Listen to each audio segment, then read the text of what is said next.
Hi hello నమస్తే welcome to YRTV నేను రంజిత్. తెలంగాణ రాష్ట్ర ఉద్యమకారులందరికీ కూడా ఉద్యమ వందనాలు. జై తెలంగాణ. రైట్, ఇక తెలంగాణ రాష్ట్ర వ్యాప్తంగా ఏం జరుగుతుంది, తెలంగాణ రాష్ట్ర రాజకీయాలలో జరుగుతున్న ఆసక్తికరమైన పరిణామాలు ఏంటి, నిజంగా రాజకీయంలో జరుగుతుందా, ప్రజలకు సంబంధించి మార్పు పేరుతో తీసుకొచ్చిన కాంగ్రెస్ ప్రభుత్వం ఈ తెలంగాణ యావత్ ప్రజల కోసం ఏం చేసింది, రాష్ట్ర ముఖ్యమంత్రి ఏం చేస్తున్నాడు, రాష్ట్రానికి సంబంధించిన మంత్రులు ఎక్కడ, మొత్తానికి తెలంగాణ రాష్ట్ర వ్యాప్తంగా కూడా పరిపాలన అనేది క్వశ్చన్ మార్క్గా మారిపోయిన పరిస్థితి కనబడుతుంది.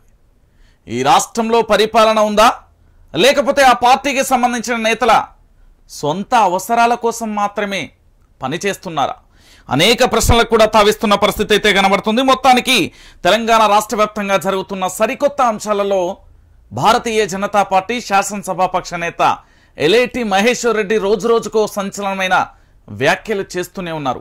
అయినప్పటికీ కూడా ఇప్పటి వరకు ఆ పార్టీ నుంచి ఏ ఒక్కరు కూడా స్పందించిన దాఖలాలు లేదు. సో కాంగ్రెస్ పార్టీ నిజంగానే అవినీతికి పాల్పడింది. ఎస్, ఇది ఎవరు నమ్మినా నమ్మకపోయినా ఇదే సత్యం.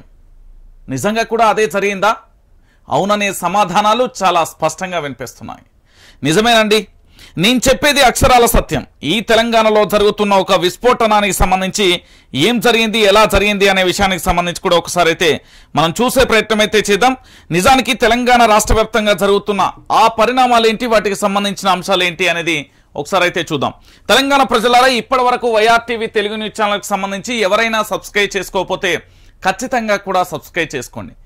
మీ మిత్రులకు, మీ గ్రామంలో, మీ మండలంలో, మీ నియోజకవర్గంలో, మీ జిల్లాలకు సంబంధించిన వాట్సాప్ గ్రూపులలో ఈ వీడియోను ఖచ్చితంగా కూడా షేర్ చేయండి. ఎస్, రాష్ట్ర ముఖ్యమంత్రి రేవంత్ రెడ్డి తప్పు చేశారా, ముఖ్యమంత్రి పదవిలో ఉండి ఇలా చేయడం ఎంతవరకు కరెక్టు, నిజంగా తనపై వస్తున్న ఆరోపణలకు సమాధానం ఇవ్వాల్సిన బాధ్యత రాష్ట్ర ముఖ్యమంత్రికి లేదా, అంటే అన్నింటినీ కూడా తాను పూర్తి స్థాయిలో కూడా పక్కన పెట్టేశారా అంటే అవుననే సమాధానం అయితే వినిపిస్తుంది. సో మొత్తానికి ఏం జరిగింది, ఏం జరుగుతున్నది, ఈ తెలంగాణ రాష్ట్ర వ్యాప్తంగా జరిగిన ఒక అంశాన్ని మీ ముందుకు తీసుకురాబోతున్నా. ఇక్కడ మీకు అక్షరాలలో కనబడుతున్నది 1 కాదు, 2 కాదు, 3 కాదు, ఏకంగా 300 కోట్ల రూపాయలు రేవంత్ రెడ్డికి ముట్టినాయి. రాష్ట్ర ముఖ్యమంత్రి గారికి 300 కోట్ల రూపాయలు ముట్టాయండి. జెండా పట్టిన కార్యకర్త, అధికారంలోకి రావాలని ధర్నా చేసిన కార్యకర్త, గాయాలపై దెబ్బలు తిని పోలీస్ స్టేషన్ల పాలైన కార్యకర్త, ఏ పదవులు ఆశించకుండా కేవలం రాష్ట్రంలో మా ప్రభుత్వం వస్తే, మా పార్టీ వస్తే సరిపోతుందని ఆశపడ్డ కార్యకర్త, ఆఖరికి ఆ కార్యకర్తకు కన్నీళ్లే మిగిలాయి. ఇతర పార్టీల నుండి వచ్చిన వలసదారులు కాస్త రాష్ట్రానికి సంబంధించి ఆ పార్టీలో పగ్గాలు చేపట్టి ముఖ్యమంత్రి పదవి దాకా వెళ్లారు. కానీ చిత్రమేందో విచిత్రమేందో అర్థం కాదు, కానీ నిజంగా దీంట్లో జరిగిన పరిణామాలను చూస్తే ఆసక్తికరంగానే అనిపిస్తుంది. ఎందుకంటే ఒక రాష్ట్ర ముఖ్యమంత్రి తన సొంత అవసరాల కోసమా, లేకపోతే ఆ పార్టీ మనగడ కోసమా ఏకంగా 300 కోట్ల రూపాయల ముడుపు తీసుకోవడం ఎంతవరకు కరెక్ట్ అనేది క్వశ్చన్ మార్కుగా మారిపోయింది. ఎస్, ఒకసారి ఇక్కడ కనబడుతున్న అంశం చూడండి. 300 కోట్లు రేవంత్కు ముడుపులు. బీజే ఎల్పీ నేత ఎల్ఏటి మహేశ్వర్ రెడ్డి సంచలన వ్యాఖ్యలు. రేవంత్కు హెటిరో 300 కోట్ల రూపాయలు ఇచ్చిందండి. హెటిరో అనే సంస్థ రేవంత్ రెడ్డికి 300 కోట్ల రూపాయలు ఇచ్చింది. మరి హెటిరోకి ముఖ్యమంత్రికి మధ్య సంబంధం ఏంది, ఈ హెటిరో అనే సంస్థకు సంబంధించి ఎందుకు ఇవ్వాల్సి వచ్చింది అనేది ఇప్పుడు తెలంగాణ రాష్ట్ర వ్యాప్తంగా ప్రజలందరికీ కూడా క్వశ్చన్ మార్కు.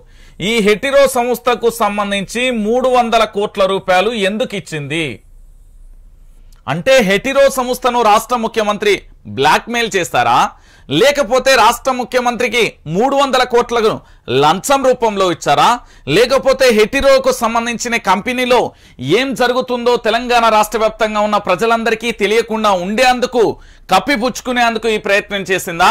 హెటిరో సంస్థ 300 కోట్లు రేవంత్ రెడ్డికి ఇవ్వడానికి గల బలమైన కారణం ఏంటి అనేది తెలంగాణ రాష్ట్ర వ్యాప్తంగా ఉన్న చాలా మంది కూడా అడుగుతున్న ప్రశ్న. అంటే ముఖ్యమంత్రికి సంబంధించి ఆర్ ట్యాక్స్ అంటే బక్క జడ్సన్ కానీ, ఎల్ఏటి మహేశ్వర్ రెడ్డి కానీ, దాంతోపాటు బీఆర్ఎస్ పార్టీకి సంబంధించిన నేతలు చాలా మంది చెప్పింది నిజమే. సో రేవంత్ రెడ్డి పూర్తి స్థాయిలో రాహుల్ ట్యాక్స్ అనేది ఇక్కడ వసూలు చేస్తున్నాడు.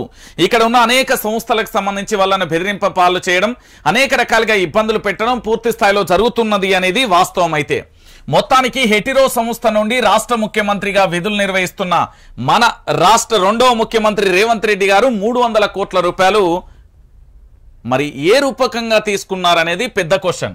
అంటే 300 కోట్ల రూపాయలు ప్రజలకు తెలిసిన సొమ్మే. అంటే ప్రజలకు తెలియకుండా ఎలేటి మహేశ్వర్ రెడ్డి లాంటి నాయకులు వాటిని బయట పెట్టకపోతే ఈ రాష్ట్ర ముఖ్యమంత్రి ఎన్ని వందల కోట్లు మింగిండు అనేది మనకు ప్రశ్నార్థకంగానే మారింది. అంటే పూర్తి స్థాయిలో రేవంత్ రెడ్డి అధికారంలోకి వచ్చిన తర్వాత కేవలం డబ్బు మీద ఆశ పెట్టిండు, సంపాదన మీద ఆశ పెట్టిండు, వ్యక్తిగత అవసరాల కోసం ఆశ పడిండు తప్ప రాష్ట్ర ప్రయోజనాల కోసం, రాష్ట్ర ప్రజల కోసం ఇక్కడ తను ఏమీ చేయట్లేదు అనేది తేటతెల్లం అయిపోయిన పరిస్థితి. రేవంత్ రెడ్డి ఏం చేస్తున్నాడు అంటే పెద్ద గుండు సున్నా గీక్తున్నాడు, అందరికీ గుండు కొట్టి ఇచ్చే ప్రయత్నం చేస్తున్నాడు. తెలంగాణ ప్రజలందరూ కూడా పాపం ఏంది అంటే మార్పు మార్పు మార్పు పేరుతో తీసుకువచ్చిన ఈ రాష్ట్రానికి సంబంధించి పూర్తి స్థాయిలో కూడా ఏం జరిగినా కూడా మేమందరం పూర్తి స్థాయిలో తెలంగాణ యావత్తు సమాజం అంతా కూడా అండగా ఉంటుందని అందుకే కావచ్చు మొన్న కొడంగల్కు పోయి కన్నీళ్లు గార్చే ప్రయత్నం చేసిండు. ఇన్నాళ్ళు పేగులు మెడలేసుకుంటా లేకపోతే బెదిరించుడు దబాయింపులు జరిగేసిన ఇదే ముఖ్యమంత్రి ఇప్పుడు సింపతి రూపంలో వెళ్తున్న పరిస్థితి. ఎందుకంటే తాను పూర్తి స్థాయిలో అవినీతి మరకలు అప్పుడే కేవలం 120 రోజులలోనే సారు అవినీతి మరకలలో మునిగిపోయిండు, అవినీతికి కేర్ ఆఫ్ అడ్రస్ గా మారిపోయిండా. మరి ఎలేటి మహేశ్వర్ రెడ్డి అనే భారతీయ జనతా పార్టీకి సంబంధించిన శాసనసభ పక్షనేత ఇంత సంచలనమైన వ్యాఖ్యలు బాహాటంగానే చేస్తా ఉంటే ఎందుకు స్పందించట్లేదు, లేదా లీగల్ గా ఎందుకు నోటీసులు పంపించట్లేదు?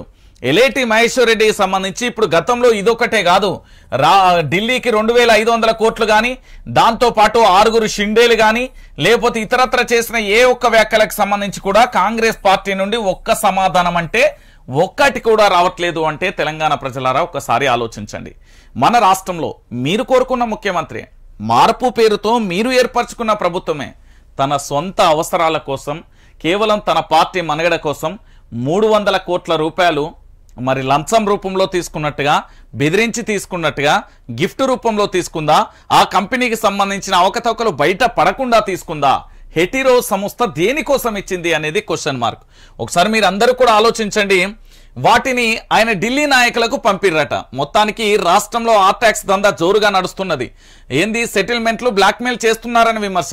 మరి రాష్ట్ర ముఖ్యమంత్రి కాక ముందుకు కూడా రేవంత్ రెడ్డి మీద ఇలాంటి ఆరోపణలే సంచలనంగా ఉన్న పరిస్థితి మీరందరూ కూడా చూసిండు. సెటిల్మెంట్ చేస్తాడు, బ్లాక్మెయిల్ చేస్తాడు అనేది గతంలో కూడా బీఆర్ఎస్ పార్టీకి సంబంధించిన చాలా మంది నేతలు, అదేవిధంగా భారతీయ జనతా పార్టీకి సంబంధించిన నేతలు, ప్రస్తుత కాంగ్రెస్ పార్టీకి సంబంధించిన నేతలు అప్పుడు విపక్షంలో ఉన్నప్పుడు ఇదే ఆరోపణలు చేశారండి. ఈరోజు ముఖ్యమంత్రి అయిపోయిన తర్వాత ఏం జరుగుతుంది? అదే జరుగుతుంది. అల్టిమేట్ గా నాడు చేసిన వృత్తి ఇలా కొనసాగింపుగా జరుగుతున్నది అనేది ఒకటి క్లారిటీ వచ్చింది. నేను ఎందుకు ఈ విషయాన్ని ఎత్తున్నానంటే తెలంగాణ బిడ్డలారా ఒక్కసారి మనం అందరం ఆలోచిద్దాం. ఈ తెలంగాణలో తెలంగాణ ప్రజల కోసమో, తెలంగాణ ప్రాంత బిడ్డల కోసమో, తెలంగాణ ప్రాంత అవసరాల కోసమో కాదు, కేవలం రాష్ట్ర ముఖ్యమంత్రి గారి వ్యక్తిగత అవసరాల కోసం తన యొక్క ఢిల్లీకి మరి 300 కోట్ల రూపాయలు రాహుల్ ట్యాక్స్ కింద పంపించిండా, రేవంత్ ట్యాక్స్ కింద పంపించిండా, ఏ కోణాన పంపించిండు అనేది క్వశ్చన్ మార్కుగా మారిపోయిన పరిస్థితి కనబడుతుంది. ఒకసారి మనం ఈ మ్యాటర్ చూద్దాం, మీకు చాలా క్లియర్ కట్ గా కూడా అర్థమైపోతుంది. ఈరోజు రాష్ట్ర ముఖ్యమంత్రి గారి భాగవతం చాలా క్లియర్ గా, ఎందుకు అంటే ముఖ్యమంత్రిగా బాధ్యతలు స్వీకరించినప్పటి నుండి మన సార్ చేస్తున్న పనులన్నీ బయటకు వస్తాయి. అలా ఎందుకంటే ముఖ్యమంత్రి గారు ఒకటా రెండా, ఒకసారి మీరే చూడుర్రి. సీఎం రేవంత్ రెడ్డిపై బీజేపీ ఎమ్మెల్యే ఎలేటి మహేశ్వర్ రెడ్డి మరోసారి తీవ్ర ఆరోపణలు చేశారు. ఆర్ ట్యాక్స్ పాలసీ పేరుతో రేవంత్ సర్కార్ భారీగా వసూళ్లకు పాల్పడుతుందని ఆరోపించారు. ఇప్పటికే హెటిరో నుంచి 300 కోట్ల దాకా రేవంత్ కు ముట్టాయని అన్నారు. గత బీఆర్ఎస్ ప్రభుత్వంలో కేటాయించిన భూములను తమ ఆదాయ వనరులుగా మార్చుకుంటున్నారని వ్యాఖ్యానించారు. దీనికి సంబంధించిన వివరాలను గురువారం మీడియాకు తెలియజేశారు.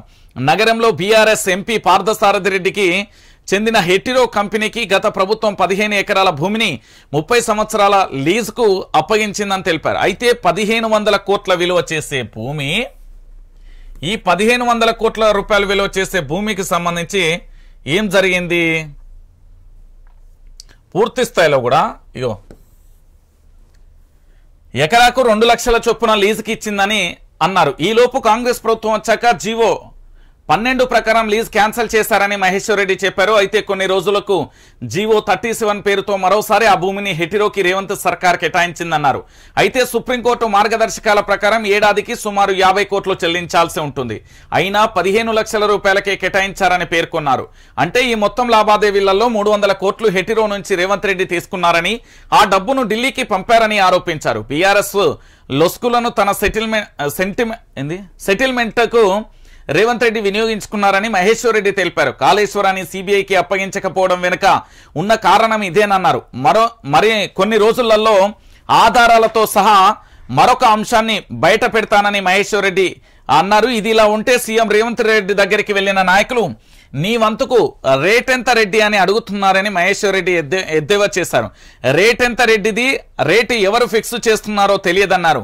కానీ ఎక్కడ పడితే అక్కడ ఈ రాష్ట్రంలో సెటిల్మెంట్లు జరుగుతున్నాయని, రేవంత్ ట్యాక్స్ బట్టి ట్యాక్స్ ఎక్కువయ్యాయని మహేశ్వర్ రెడ్డి ఆరోపించారు. మొత్తానికి కాంగ్రెస్ ప్రభుత్వం చేస్తున్న ఒక గలీజ్ దందాకు ఆర్ ట్యాక్స్ అనేది పేరు పెట్టాలి.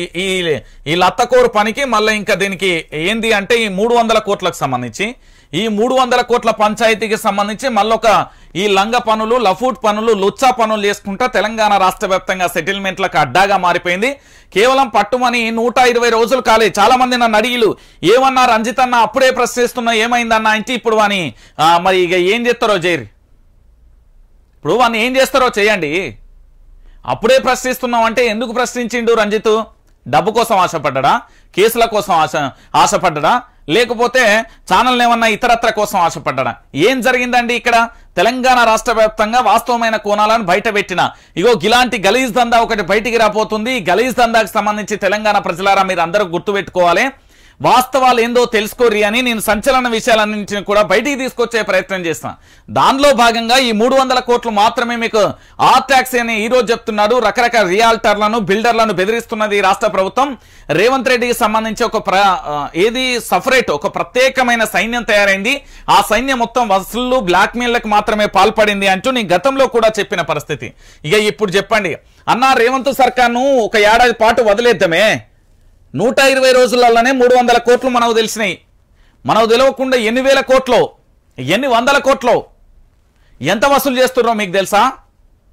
తెలంగాణ రాష్ట్ర వ్యాప్తంగా ఏ అడుగున అడిగేసినా కూడా ఎక్కడ ఏ భూములు కానీ, ఏ రియాల్టర్ కానీ, ఏ బిల్డర్లు కానీ ఎక్కడికి వెళ్ళినా నాకెంత ఇస్తావు, నీకేం చేయాలి, నువ్వు ఇస్తావా సస్తావా, ఇదే జరుగుతున్నది.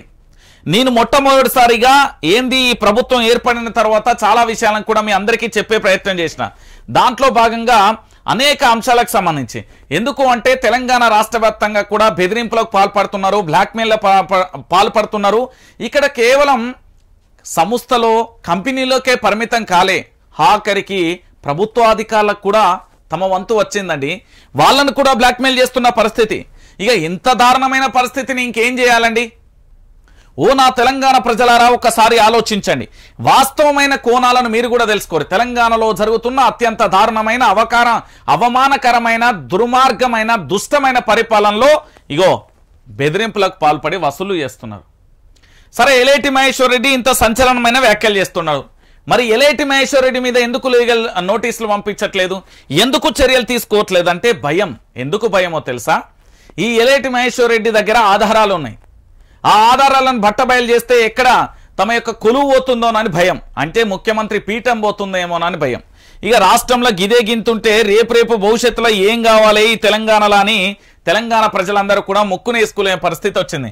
ఇక చూడు, మీరు కోరుకున్న మార్పు రేవంత్ రెడ్డికి సంబంధించి ఆర్ ట్యాక్స్ రూపంలో కూడా వసూళ్లకు పాల్పడుతున్న పరిస్థితి. ఇక మీరే ఆలోచించుకోరు తెలంగాణ బిడ్డలారా, ఇంత అద్భుతమైన పాలన మీకు ఎక్కడ దొరకదు నాకు తెలుసు. ఇక ఇదో కథ. అది ఆర్ ట్యాక్స్ అంటే ఇది ఇంకో గలీజ్ ట్యాక్స్. మందు కమిషన్ మింగేస్తున్నారు. బీ ట్యాక్స్ పేరుతో జోరుగా వసూలు. మద్యం బిల్లులు అడిగితే బీ ట్యాక్స్ కట్టాలని హుకుం. 5 నుంచి 7% దాకా ఇస్తేనే బిల్లులు క్లియర్. 50 కోట్లు 40 కోట్లు బీ ట్యాక్స్ కట్టిన 2 ప్రముఖ లిక్కర్ బ్రాండ్ కంపెనీలు. డిస్టిలరీలకు 6 నెలలుగా ఆగిన బిల్లులు. కమిషన్ ఇయ్యని కంపెనీలపై కమర్షియల్ ట్యాక్స్ నజర్. గత నెలలో 2-3 డిజిటలీలలో సోదాలు. బీ ట్యాక్స్ కట్టకపోవడం వల్లనేనని ఆరోపణలు. లబోదిబోమంటున్న మద్యం వ్యాపారులు. కాంగ్రెస్ సర్కార్లో కమిషన్లు ఎక్కువయ్యాయని గగ్గోలు. ఇలా చేస్తారని అనుకోలేదంటున్న పరిశ్రమ వర్గాలు. ఒక్కొక్కడు రాష్ట్రంలో మార్పు రావాలని కొంతమంది, చాలా మంది వ్యాపారవేత్తలు, చాలా మంది బిజినెస్ సంబంధించిన వాళ్ళందరట కాంగ్రెస్ ప్రభుత్వం అధికారంలో రావాలని మంత్రులకు, ఎమ్మెల్యేలకు, వివిధ సోషల్ మీడియా డిజిటల్ ప్లాట్ఫామ్లకు, కొన్ని శాటిలైట్ ఛానళ్లకు ఉచితంగా కూడా అప్పనంగా కొన్ని లక్షల రూపాయలు ఖర్చు పెట్టిరట కేసీఆర్ ప్రభుత్వం కూలిపోవాలని. ఇప్పుడు ఎవరైతే వ్యాపారవేత్తలు, ఎవరైతే రాష్ట్రంలో ఉన్న వ్యాపార దిగ్గజాలందరూ తలకాయ గోడకేసి గుద్దుకుంటున్నారట.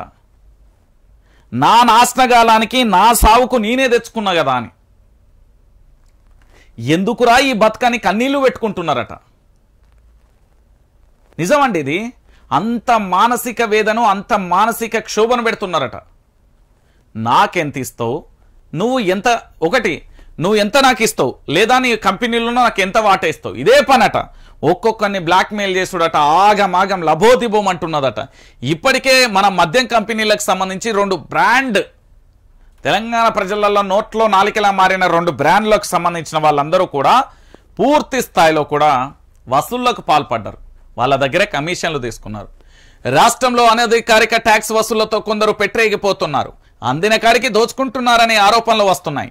అయితే ఎక్సైజ్ పరిధిలోని కంపెనీలలో ప్రస్తుతం బీ ట్యాక్స్ బెంబేలెత్తిస్తుందని తెలుస్తుంది. ఎన్నడూ లేని విధంగా తమకు రావాల్సిన పైసలకు ఈ ట్యాక్స్ తలనొప్పి ఏంటని పరిశ్రమ వర్గాలు ప్రశ్నిస్తున్నాయి. అయినా తగ్గేదేలే అని పర్సెంటేజ్ అందితేనే పైసలు ఫైలు ముందుకు కదులుతుందని తెగేసి చెప్తున్నారని అంటున్నారు. దీంతో ఏం చేయాలో అర్థం కావడం లేదంటున్నారు పరిశ్రమకు సంబంధించిన వర్గాలు. సో చూసిరు కదా, మొత్తానికి ఒకప్పుడు ఏంది, తెలంగాణ రాష్ట్ర వ్యాప్తంగా మద్యం ఏరులై పారుతుంది, మద్యాన్ని కంట్రోల్ చేయాలి, ఈ మద్యానికి సంబంధించి పూర్తి స్థాయిలో కూడా బడి లేదు గుడి లేదు, ఎక్కడ చూసినా కూడా వైన్స్లే ఉన్నాయని చెప్పిలు. మరి 120 రోజులైతాంది, ఇప్పటి వరకు కూడా ఎక్కడ రాష్ట్ర వ్యాప్తంగా కూడా జరుగుతున్న ఈ ఏదైతే మద్యానికి సంబంధించిన వైన్స్ల టెండర్లను రద్దు చేయాలి. ఆ కంపెనీలకు సంబంధించి అరే బాబు నువ్వు ఎంత ఇస్తావు, నీకెంత కావాలి, నువ్వు నాకు ఎంత ఇస్తావో చెప్పు, నీ అన్ని మాఫీ చేస్తా, లేదంటవా పొద్దుగాలనే నీ మీద దాడులని ఫోన్ వస్తుంది, అప్పుడు నేను ఫోన్ కూడా ఎత్తా. ఇది తెలంగాణ రాష్ట్ర వ్యాప్తంగా కలకలం రేపుతున్న ఒక సంచలనమైన విషయం. ఎవరు అవునన్నా కాదన్నా ఇది నిజం. సో మొత్తానికి ఆర్ ట్యాక్స్ కాస్త ఇప్పుడు బీ ట్యాక్స్ పేరుతోని నీకెంత నాకెంత అనే పరిస్థితులలో వసూలు చేస్తున్నారు. అంటే ఇంతకంటే దుర్మార్గం, ఇంతకంటే హేమమైన చర్య ఇంకొకటి లేదనే విషయానికి సంబంధించి కూడా చూడొచ్చు. ఇక ఇది వరంగల్ పంచాయతీ అండి, ఇది ఇప్పట్లో ఓడిసే పంచాయతీగా తెలంగాణ ప్రజలందరూ గుర్తుపెట్టుకోవాలి. ఇది ఇప్పట్లో ఓడిసే పంచాయతీ కాదు. కడియం వల్లే బీఆర్ఎస్ నుంచి వెళ్ళిపోయిన ఎవరికి రాని అవకాశాలు ఆయనకు వచ్చాయి. కడియం బుద్ధి తెలిస్తే కేసీఆర్ దగ్గరకు కూడా రానిచ్చేవారు కాదు. కడియం కావ్య కాదు, కడియం కావ్య నజీర్. వరంగల్ బిడ్డ కావాలా, గుంటూరు కావ్య నజీర్ కావాలా? బీజేపీ అభ్యర్థి ఆరూరి రమేష్ సంచలనమైన వ్యాఖ్యలు అంటూ కూడా చెప్పిన పరిస్థితి కనబడ్డది. సో మొత్తానికి ఈసారి ఎన్నికలలో తన ప్రధాన ప్రత్యర్థి కడియం కావ్య కాదని గుంటూరు నుంచి వచ్చిన కావ్య నజీర్ అంటూ కూడా వరంగల్ బీజేపీ అభ్యర్థి ఆరూరి రమేష్ సంచలన వ్యాఖ్యలు చేశారు. అయితే నాకు ఒకటి అర్థం కాదు, నిజంగా కూడా చాలా బాధాకరమైన విషయం. ఇప్పుడు నా ఇంటి ఆడబిడ్డ, నా తోబుట్టిన, నా రక్తం మంచుకు పుట్టిన నా అక్కో నా చెల్లెో కూడా వేరేటోళ్ళ ఇంటికి పెళ్లి అంటే ఏఐఏ చేతుల్లో పెళ్లి చేసి పంపించిన తర్వాత మన ఇంటి పేరు పోయి వాళ్ళ ఇంటి పేరు వస్తుంది. ఇక్కడ తెలంగాణలో ప్యాషనో సిగ్గుశరం లేని కథనో లేకపోతే సంస్కృతిని పెడదారి పట్టించే పరిస్థితితో తెలియదు. కానీ కడియం కావ్య ఎట్లయితుందండి? నాకు అర్థం కాని విషయం ఏంటంటే కడియం కావ్య ఎట్లయితుంది? తనకు పెళ్లి అయిపోయింది, పెళ్లి లవ్ మ్యారేజ్ చేసుకున్నది, అందులో ఒక నజీర్ కావ్య అని కూడా ఆరూరి రమేష్ సంచలన వ్యాఖ్యలు చేస్తున్న పరిస్థితి. ఇల్లు దాటిన తర్వాత ఇంటి పేరు మారుతుంది, కానీ అదే ఇంటి పేరు ఎట్లుంటది? తెలంగాణలో అయితే ఈ సంస్కృతి లేదు, మరి తెలంగాణ బిడ్డలు అయితే ఇలాంటివి చేయరు. మరి ఏంది ఇది? ఇది చాలా మందికి కూడా ప్యాషన్ అయిపోయింది. ఏంది అంటే అయ్యే కొంచెం రాజకీయ ఎదుగుదల ఉన్నా, లేకపోతే అయ్యకో మంచి పేరున్నా వాళ్ళ అత్తగారి ఇంటి పేరు చెప్పుకోవడానికి సిగ్గుపడుతున్నారు. అవ్వగారి పేరే హైలైట్ చేసుకుంటున్నారు. మరి ఇదెక్కడి కథ మనకైతే అర్థం కాని పరిస్థితి అండి. తెలంగాణ బిడ్డలారా ఒకసారి ఆలోచించుండి. ఇగో ఆయన ఏమన్నాడు, తెలంగాణకు చెందిన వరంగల్ బిడ్డ ఆరూరి రమేష్ కావాలా, గుంటూరుకు చెందిన కావ్య నజీర్ కావాలో ప్రజలే ఆలోచించుకోవాల్సి అన్నారు. కడియం ఫ్యామిలీకి ఎందుకు ఓటు వేయాలని ప్రశ్నించారు. తెలుగుదేశం, బీఆర్ఎస్, కాంగ్రెస్ అధిక శాతం ఉన్న మాదిగా మాల బిడ్డలకు రాని అవకాశాలు సమాజంలో 0.1% ఉన్న కడియం ఫ్యామిలీకి ఎందుకు ఇవ్వాలన్నారు. కొడుకు కాదు కాబట్టి కడియం కావ్యకు శ్రీహరికి వారసురాలు అనలేమని అత్తగారికి ఇంటికి వెళ్ళిపోయింది కాబట్టి గుంటూరు కావ్య అని పేర్కొన్నారు. ఏంది? కొడుకు కాదు కాబట్టి కడియం కావ్యను శ్రీహరికి వారసురాలు అనలేమని అత్తగారింటికి వెళ్ళిపోయింది కాబట్టి గుంటూరు కావ్య అని పేర్కొన్నారు. ఈ ఎన్నికలలో సమరాన్ని ఆంధ్ర తెలంగాణకు సంబంధించిన చెందిన పోటీగా తాను భావిస్తున్నట్లుగా కూడా ఆయన చెప్పిన పరిస్థితి కనబడ్డది. మొత్తానికి నాకు ఇది తెలంగాణ రాష్ట్ర వ్యాప్తంగా ఒక సంచలనమైన విషయం. ఇది నాకు ఇప్పటికే అర్థం కాని క్వశ్చన్ ఏంటంటే, తెలంగాణ రాష్ట్ర రాజకీయాలలో ఈ అవ్వగారి పేరులో పెట్టుకొని ఇంకెన్ని రోజులు ఇట్లా కాలం ఎల్లదీస్తారో నాకు అర్థం కాదు. ఒకవేళ నిజంగా ఈ సంస్కృతి తెలంగాణలో ఉందా అని నేను పూర్వం చరిత్రను కూడా తిరిగేస్తే ఎక్కడా కూడా కనవల్లే. నాకు కనబడ్డది ఎక్కడ అంటే తండ్రులు రాజకీయ పలుకుబడి ఉంటేనో, తండ్రులు ఆర్థికంగా ఎదిగిదలి ఉంటేనో, అంటే పరిశ్రమల దిగ్గజాలకు సంబంధించి, పొలిటీషియన్కు సంబంధించి, ఆఫీసర్లకు సంబంధించి గిట్లు ఉంటే మాత్రమే ఈ ఇంటి పేర్లు పెట్టుకుంటున్నారండి. లేకపోతే మాత్రం పలానోళ్ళు అంటే వాళ్ళ అత్తగారి ఇంటి పేరే చెప్తారు. ఎందుకంటే అయ్యవ్వకి ఏం లేకపోతే సిగ్గుపోతుందని అత్తగారింటికి ఉంటే బాగా ఆస్తులు ఉండి రాజకీయంగా ఉంటే పలానా వాళ్ళ కోడలు అని చెప్పుకుంటున్నారు. గిట్ల తయారైపోయింది వ్యవస్థలు. ఇక ఏం చేద్దాం చెప్పురు తెలంగాణ బిడ్డలారా. ఇంతకంటే దారుణమైన పరిస్థితి ఇంకొకటి ఉండదు. సో వరంగల్లో కడియం శ్రీహరి ఓటమికి మాత్రం ఆరూరి రమేషే కాదు, శతద అన్ని ప్రయత్నాలు జరుగుతున్నాయి. అందరూ కూడా ప్రయత్నం చేస్తున్నారు. ఎందుకు అంటే బీఆర్ఎస్ పార్టీలో అనేక పదవులు పొంది మంచిగా అనుభవించి ఇప్పుడు వెళ్తున్నారు చూడు, దానికి సంబంధించి కూడా జరుగుతున్న పరిస్థితి కనబడుతుంది. ఈ ఇంటి పేర్లు పెట్టుకొని బతుకుడు ఏందో, నాకు అత్తగారి ఇంటి పేర్లు పెట్టుకోకుండా అవ్వగారి పేర్లు పెట్టుకోవడం, పెళ్లి కాకుంటుంటే సరే, పెళ్లి కాలే, అసలు పెళ్ళే చేసుకోలే, ఇంటి పట్టున ఉన్నదంటే ఆ బిడ్డకు ఒకే వారసురాలుగా ప్రకటిస్తారు. అత్తగారి ఇంటి పెళ్లి చేసుకొని పిల్లలు కానీ వాళ్ళ యొక్క ఏంది సర్టిఫికేట్లలో అన్ని పెట్టుకొని ఇప్పుడు ఏంది రాజకీయమో లేకపోతే పారిశ్రామిక రంగంలో పేరుంటే వచ్చేసి పెడుతున్నారు. మరి ఇదైతే నాకైతే సమంజసం కాదనిపిస్తుంది. మరి మీరేమంటారో కూడా ఒకసారి చేయరు. ఇక గీ కథ వినాలే. ఇది తెలుసు కదా, ఉచిత బస్ అండి. అమ్మలారా అక్కలారా నేను పోతా ఉచిత బస్సు అని ఉంటారు కదా, ఆర్టీసీ బస్సు. అదే మీ దగ్గర మహిళలందరికీ కూడా ఆధార్ కార్డు జేబులో ఉంటే లేదా మీ యొక్క పర్సులో ఉంటే బస్సు ఎక్కడైనా ఎక్కచ్చు, ఎక్కడైనా దిగచ్చు. Free free free. ఈ ఫ్రీ అనేది తెలంగాణ మహిళలు ఎక్కడా అడగలే. అసలు తెలంగాణ ప్రాంత బిడ్డలు కాంగ్రెస్ పార్టీకి ఓటు వేసేటప్పుడు ఈ కాంగ్రెస్ పార్టీలో 6 గ్యారంటీలు అనేటివి ఉన్నాయి. దానిలో 13 అంశాలు ఉన్నాయనే మేనిఫెస్టో చదివిన దాఖలాలు కూడా లేవు. అయితే మహాలక్ష్మి పేరుతో వచ్చిన అంశం ఏంది అనుకుంటున్నారా? మహాలక్ష్మి పేరుతోని పుణ్యవాణి ఆర్టీసీ ఆగమాగమైంది. ఫ్రీ టికెట్లతో ఖజానా ఖాళీ అయిపోయింది. నెలకు 300 కోట్లు ఇస్తామన్న సీఎం ఇప్పటి వరకు కూడా పైసా ఇవ్వని సర్కార్. రోజువారీ ఖర్చులకు నిధులు లేక ఇబ్బందులు. కార్గో నుంచి వస్తున్న ఛార్జీలే ఆధారం. ఎక్స్పెన్సీ పెరిగిన ఆర్థిక కష్టాలే. మరో 2 నెలల దాకా నిధులు కట్టకట్టే. సర్కారు తీరు కొండంత రగం తీసి ఏదో పాట పాడినట్లుగానే ఉంది. ఉన్న నాలికకు మందేస్తే కొండ నాలికే ఊడినట్లుగా ఉచిత బస్సు పథకం తీసుకొచ్చి ఆర్టీసీని దివాలా తీసే స్థాయికి తీసుకొచ్చింది. నెల నెల ఇస్తామన్న పైసలు ఇవ్వకపోవడంతో సంస్థ పరిస్థితి దారుణంగా తయారైందని తెలుస్తుంది. రోజువారీ ఖర్చులకు డబ్బులు లేక సర్కారు పట్టించుకోలేక ఇబ్బందులు పడుతుందని సమాచారం. ఇప్పటి వరకు దాదాపుగా 1400 కోట్ల బకాయిలు ఉన్నట్లుగా తెలుస్తుంది. ఇవన్నీ ఎప్పుడు ఇస్తారో తెలియని పరిస్థితి ఏర్పడింది అంటూ కూడా చెప్పిన పరిస్థితి కనబడుతుంది. ఇక ఆలోచించుర్రి. అందులో జీరో టికెట్లు అంటే 70 నుంచి 90% వరకు ఉంటున్నాయని కండక్టర్లే చెప్తున్న పరిస్థితి కనబడుతుంది. నాకు ఒకటి అర్థం కాని విషయం ఏంటంటే తెలంగాణ ప్రజలారా ఒకసారి ఆలోచించుర్రి. Free ticket, free ticket, free free free.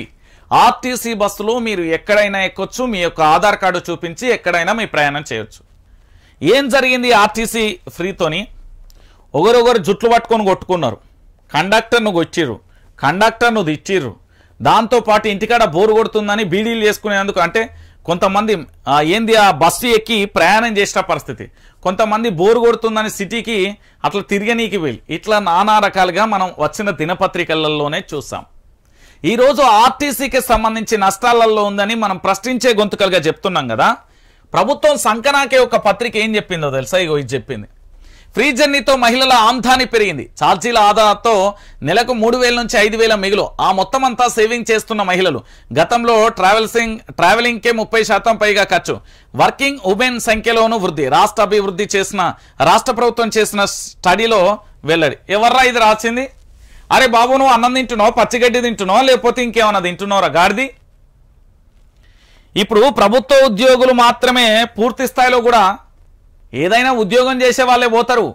బాయికాడ కలుపు తీసేటోళ్ళో వ్యవసాయ కూలీలో వాళ్ళు పోరు కదా.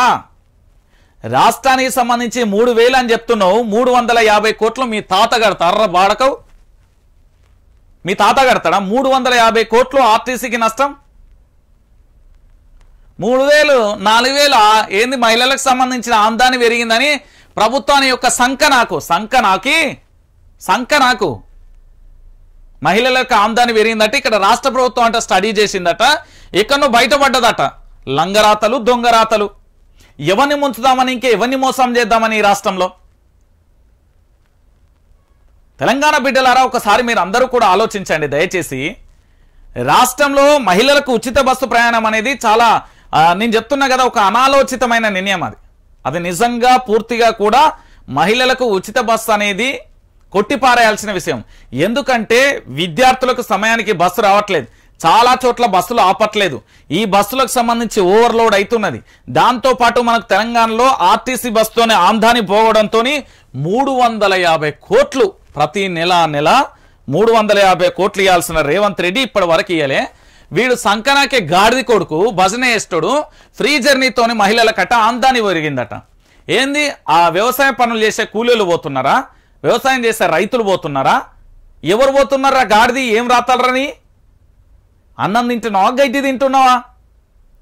మహిళలకు ఫ్రీ ఆమ్దానితో 2-3 వేలు మిగులుతాయి అంటే మీరు తాత సుట్టం ఇస్తాడా మరి నెలకు 350 కోట్లు ఆర్టీసీకి మీ తాత సుట్టం ఇస్తాడా? ఎందుకు రాస్తాను వాళ్ళు లంగరాతలు? ఈ దొంగరాతలు రాసి తెలంగాణ ప్రజల్లో ఇక్కడ ఇదే చోట రైతులకు సంబంధించి ఆత్మహత్యలు రోజు ఉండాలి లేవు. ఎంత సంకనాక్తున్నాడు అంటే ఈ గాడిద కొడుకు మొత్తం భజననే. అరే నిజం రాయిర్రా, ప్రజలకు నిజాలు తెలవాలి, తెలంగాణ ప్రాంత బిడ్డలకు వాస్తవాలు తెలవాలి. నిజమేంది అబద్ధమేంది, ఈ రాష్ట్రంలో ఏం జరుగుతున్నది ఏంది అనేది ఒక ప్రశ్నించే గొంతుకగా విపక్షంగా ఉండాలి. నేను ఆనాడు ప్రశ్నించినా ఈనాడు ప్రశ్నిస్తున్నా, మళ్ళీ రేపు ప్రశ్నిస్తా. చాలా క్లియర్ కట్, మనం ఎప్పుడూ విపక్షమే. ఈ రాష్ట్రంలో జరుగుతున్న ప్రతి సమస్యను ప్రభుత్వ దృష్టికి తీసుకెళ్లడంలో కీ రోల్ మనం. కానీ ఏదో పదవుల కోసం, మీ ఓనర్కు మంత్రి పదవుల కోసం ఏం రాతారా వారవి? సిగ్గుండాలి రాయనికి.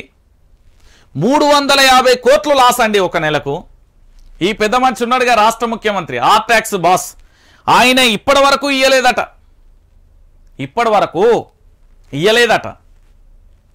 కానీ ఢిల్లీకి వెళ్ళాల్సిన 300 కోట్లు అయితే వెళ్ళినాయి. ఎవరు చెప్పిండు? మళ్ళా మన ఎలేటి మహేశ్వర్ రెడ్డి అన్న చెప్పిండు, కుండ బద్దలు కొట్టిండు. ఇక ఇంతకంటే దారుణమైన ఇంకేమన్నా ఉంటుందా? తెలంగాణ బిడ్డలారా ఆలోచించుర్రి. ఇక దీంతో పాటుగా అయ్యో మోత్కుపల్లి అన్న అప్పుడే స్టార్ట్ చేసిండు కదా.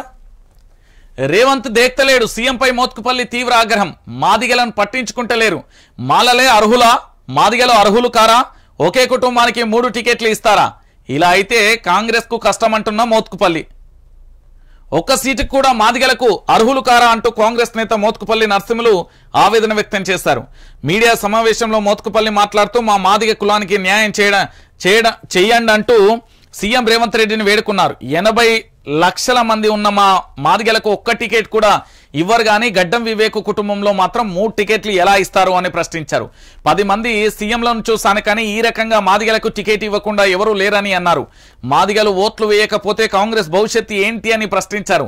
ఒక్క కాంగ్రెస్ నాయకుడిగా తాను బాధపడుతున్నానని ఎమోషనల్ అయ్యారు. మాదిగ జాతికి రిజర్వేషన్లు లేనట్లుగా 3 స్థానాలలో ఒకటి కూడా కేటాయించకుండా అన్యాయం చేస్తున్నారని మండిపడ్డారు. ఇది మాదిగ జాతికి అవమానకరమని ఆవేదన వ్యక్తం చేశారు.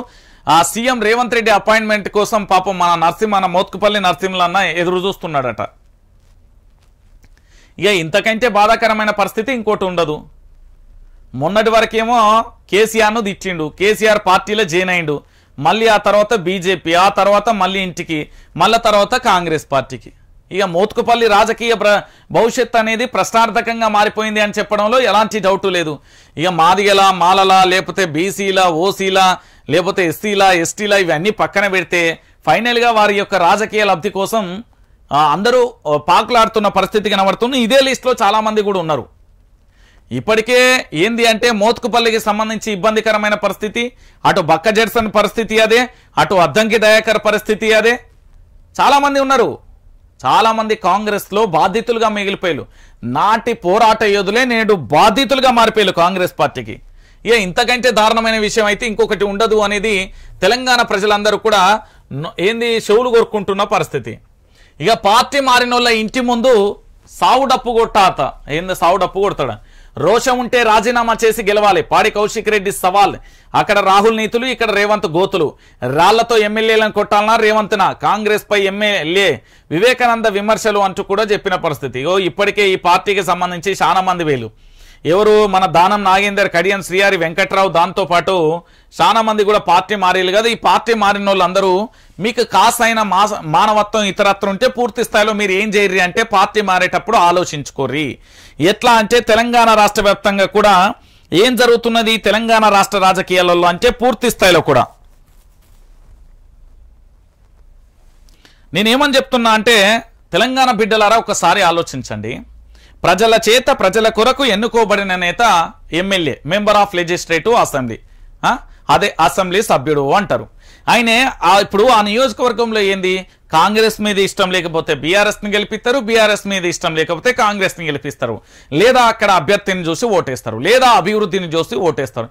ఇవన్నీ కాకపోతే మా ఏంది గొర్రెలను ఉన్నట్టుగా ఉంటారు. ఏదైనా నియోజకవర్గంలో అది ప్రాక్టికల్గా జరిగేది ఇవే. సో ఇలా జరిగినప్పుడు ఆ పార్టీ తన యొక్క వ్యక్తిగత అవసరాల కోసం అంటే తనకు పదవుల కోసం కావచ్చు, కాంట్రాక్ట్ల కోసం కావచ్చు, లేకపోతే తన ఆస్తులను కాపాడుకోవడం కోసం కావచ్చు పార్టీ మారే సన్నాసులు చాలా మంది ఉంటారు. మారేటప్పుడు ఉప్పు కారం తిన్న మొగోడు ఎవడైనా సరే, మగాడు మొనగాడు అనుకునే ఎవడైనా సరే రాజీనామా పత్రం గిట్లా ఇసిరేసి పార్టీకి మొత్తం ఏంది అంటే రాజీనామా చేసి అప్పుడు పోయి మళ్ళా ఎన్నికలలో పోటీ చేసి గెలిచిపోతే అది మగతనం అంటారు. దీన్ని ఏమంటారు ఇక మీరే ఆలోచించుకోరు. నేను క్వశ్చన్ మార్క్ ఇచ్చిన, ఇక దీన్ని ఏమంటారు అనేది మీకే వదిలేస్తున్నా. నేను చెప్తున్నా కదా తెలంగాణ బిడ్డలారా, మీకే వదిలేస్తున్నా. ఇక చూడురి, అయ్యయ్యో ఇక చూడురి, ఇక్కడ ఇది ఇట్లున్నది కదా, ఇది ప్రశ్నించే పత్రిక. ఇక్కడ ఏం జరిగింది అనేది నేను చెప్తా. పెరిగింది 30న సీఎం స్పందన తర్వాత ధాన్యానికి దక్కని మద్దతు ధర. అధికార యంత్రాంగం జోక్యం చేసుకున్నా కూడా జనగామ మార్కెట్లో తీరుమారని కొనుగోలు. వ్యాపారుల చేతులలో రైతు నిలువు దోపిడీ. 500 బోనస్ కాదు 640 రివర్స్ లాస్. రెండో రోజు మార్కెట్కు వెళ్లి రైతాంగాన్ని అండగా నిలిచిన బీఆర్ఎస్ ఎమ్మెల్యే బాధిత రైతులకు 1800 చొప్పున చెల్లించాలి. క్వింటాల్ ధాన్యం 2200 కొనాల్సిందే, లేకుంటే రైతుల పక్షాన ఆందోళన చేస్తాం. అధికారులకు పల్లా రాజేశ్వర్ రెడ్డి హెచ్చరిక. తక్కువ ధర చెల్లిస్తే సహించం సీఎం. ధాన్యం కొనుగోళ్లలో ప్రభుత్వం చిత్తశుద్ధితో ఉన్నది. మార్కెట్ కమిటీ అధికారులు వ్యాపారులతో కుమ్మక్కై రైతుల ఉత్పత్తులకు తక్కువ ధర ద్వారా చెల్లించేందుకు యత్నిస్తే సహించబోము. టెండర్లు మార్కెట్ సిబ్బందిపై చర్యలకు ఆదేశించిన అదనపు కలెక్టర్ను అభినందిస్తున్నాను అంటూ కూడా చెప్పిండు. ఆ తర్వాత అదే కోత ఇనాం ఆన్లైన్ ట్రెండింగ్లో క్వింటాలకు 1530 చొప్పున వడ్ల కొనుగోలు చేసిన వ్యాపారులు. సీఎం ట్వీట్ తర్వాత 1560 మాత్రమే కొనుగోలు చేశారు. అంటే రైతుకు విధిల్చింది 30 రూపాయలు మాత్రమే. ఇక్కడ ఇది పరిస్థితి. ఏంది ముఖ్యమంత్రి గారు చెప్పినా ఎవరు చెప్పినా మేము వినం. మా బాధ ఏంటంటే రైతులను దాచుకొని తినడమే అనేది క్లియర్ కట్గా చెప్పిలు. ఇక వీడి భజన పత్రిక, ఇక ఈడొక కథ. నీతి సూత్రాలు ఏడవే, ఇగో చూడు, ఇగో ఇదో నీతి సూత్రం. ఇక్కడ చూడండి తెలంగాణ ప్రజలారా, వీళ్ళ నీతి సూత్రాలు ఎంత మంచిగా ఉంటాయంటే, సీఎం చెప్పినా పెంచలేదే ధాన్యం కొనుగోళ్లలో ట్రేడర్ల మిల్లర్ల దందా ఏంది, కనీసం మద్దతు ధర కన్నా తక్కువ కొనుగోలు, నాణ్యత ప్రమాణాల పేరుతో అడ్డగోలుగా కోత ఏంది, క్వింటాల్కు 500 నుంచి 600 దాకా కట్, సన్న రకాలైతే 700 నుంచి 800 దాకా కట్ అంటూ కూడా చూడొచ్చు. పండుగ సెలవుల దాసలోనే అధికారులు కొనుగోలు కేంద్రాలలో పెరిగిన సేకరణ, మిల్లర్లు, ట్రేడర్లు, మార్కెట్ సిబ్బంది కుమ్మక్కు. జనగామ మార్కెట్లో అవే ధరలకు కొనుగోలు. బుధవారం కంటే క్వింటాలకు 30 అదనం, గత్యంతరం లేక అమ్ముకుంటున్న అన్నదాతలు. మరి ముఖ్యమంత్రి మాటను ఎవడు దేక్తలేడు. తెలంగాణ రాష్ట్ర వ్యాప్తంగా రాష్ట్ర ముఖ్యమంత్రి రేవంత్ రెడ్డి మాటను ఎవడు దేక్తలేడు. తెలంగాణ బిడ్డలారా ఒకసారి మీరు అందరూ కూడా ఆలోచించండి. ఎందుకు ఈ విషయాన్ని చెప్తున్నా అంటే రాష్ట్ర రాజకీయాలలో ఇప్పటి వరకు కూడా ముఖ్యమంత్రి మాటను ఎవరు దేక్తలేరు. ఇంతకంటే దారుణం, ఇంతకంటే ఘోరం ఇంకొకటి లేదు. ముఖ్యమంత్రి మాటను హుకుంగా జారీ చేస్తే ఏపో ఎవడు పట్టించుకుంటాడు అంటున్నారు వ్యాపారులు. ఇంత దారుణంగా తయారైన ఇంకేం చేస్తామే. ఇక గురుకుల టీచర్లకు నైట్ డ్యూటీలు. విద్యార్థుల ఆత్మహత్యల నివారణకు సొసైటీ కార్యదర్శి ప్రత్యేక ఉత్తర్వులు. రాత్రంతా మేల్కొని ఉండాలని ఆదేశం. నైట్ డ్యూటీ టీచర్ల సంఖ్య 4 పెంపు. ఉత్తర్వులపై ఉపాధ్యాయులు ఆగ్రహం. ఆత్మహత్యల నివారణకు ఇది మార్గమా అంటూ నిలదీత సంఘాలు నైట్ వాచ్మెన్లుగా మారుస్తున్నారని ఆవేదన. అయిపోయింది. బల్లే పాఠాలు చెప్పే పంతులకి ఎంత కష్టం వచ్చిందంటే అన్నమో రామచంద్ర అనే కడికొచ్చింది. కరోనా సమయంలో దిక్కు దివానా లేదు, ఆదుకునే పరిస్థితి లేదు, ఏది లేదు. సో ఇప్పుడు ఏంది అంటే టీచర్లకు నైట్ డ్యూటీ. నాకు తెలిసి ఇది చరిత్రలో ఒక సంచలనమైన విషయం. తెల్లందాక మేల్కొని ఉండాలంటే విద్యార్థుల ఆత్మహత్య గల కారణాలు ఏంటి? బండెడు బుక్కులు ఎత్తారు వాని మేడ మీద. చదువు చెప్పుర్రా అంటే బట్టి సిస్టమ్. పోనీ వాళ్ళ విద్యార్థులకు కావాల్సిన ఎక్విప్మెంట్ ఉంటుందా అంటే అది ఉండదు. వీళ్ళు చెప్పే పని ఏంది, చేసే పని ఏందో ఒకసారి మీరే ఆలోచించురు తెలంగాణ బిడ్డలారా.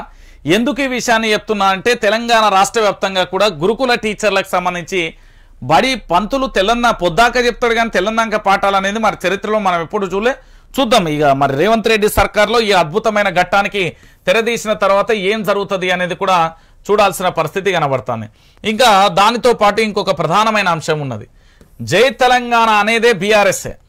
జై తెలంగాణ అనేది బీఆర్ఎస్ ఒకటే.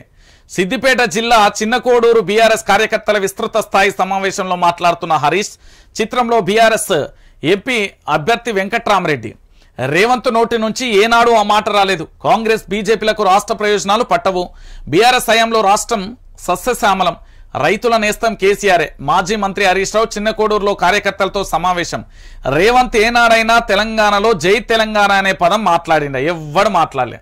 ఇప్పుడు బీఆర్ఎస్ కు సంబంధించి మెదకు ఏంది ఇక్కడ కనబడుతున్న అభ్యర్థి వెంకట్రామిరెడ్డి కలెక్టర్గా చేసిన సందర్భంలో ఆయన ఏమేం చేసిండో, అసలు వెంకట్రామిరెడ్డికి ఎందుకు ఓటు వేయాలి, వేయచ్చా వేయకూడదు, మెదక్ జిల్లాలో బీఆర్ఎస్ అభ్యర్థి గెలుపు ఖాయంగా కనబడుతున్నదా లేదా అనే విషయాలకు సంబంధించి మనం ఒక గ్రౌండ్ రిపోర్ట్లో ఏ పార్టీకి సంబంధం లేకుండా నేను కొన్ని రహస్యమైన ఇన్వెస్టిగేషన్ చేసిన అది ఈ రోజు కానీ రేపు కానీ టెలికాస్ట్ అవుతుంది. కానీ మెదక్ సంబంధించిన అభ్యర్థి వెంకట్రామిరెడ్డి మంచి పనులకైతే ఎక్కువ ఆస్కారం చూపిండు అనేది కొంతమేర మన దృష్టికి వచ్చింది. అనాథ పిల్లలకు చదివించడం కానీ, అనాథలకు పెళ్లిళ్ళు చేయడం కానీ, ఉద్యోగాలు ఇప్పించడం కానీ, వాళ్ళ చదువులు చూసుకోవడం కానీ అభ్యర్థి వెంకట్రామిరెడ్డి అయితే చేసిండు అనేది ప్రాథమికంగా మాత్రం పూర్తి స్థాయిలో మన దగ్గరికి అయితే ఓ సర్వే రిపోర్ట్ అయితే అందింది.